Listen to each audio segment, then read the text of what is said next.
In this video, let's take a look at how you can lock cells and protect your worksheet from any accidental or deliberate changes.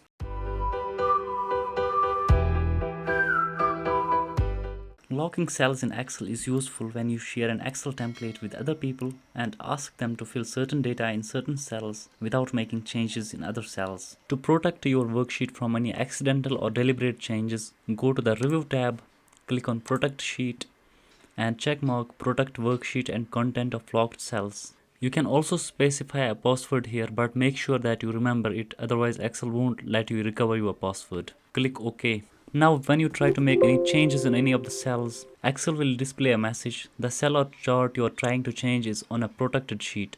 To make a change and protect the sheet, you might be requested to enter a password. So this is the message Excel displays when you try to modify the content of any cells. By default, all the cells in Microsoft Excel are locked. To check this, select all the cells here by clicking on this arrow here, then right click, Format Cells, Protection, and here you will see that locked is checkmarked here.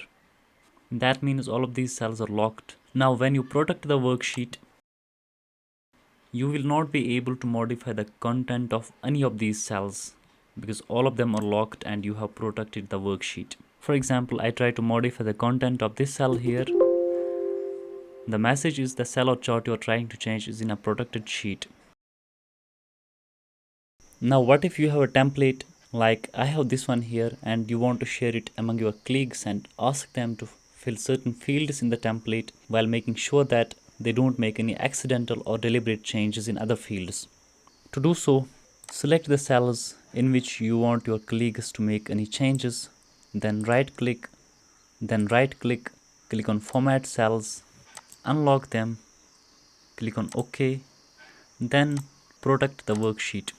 Now when you or any of your colleagues wants to make any changes in these two fields, they will be able to make changes. However, when they try to make changes in other fields, they will not be able to make any changes because those cells are locked and you have protected the worksheet. I hope this video was helpful. If you like the video, please give it a thumbs up. Keep supporting, subscribe the channel. Thanks for watching.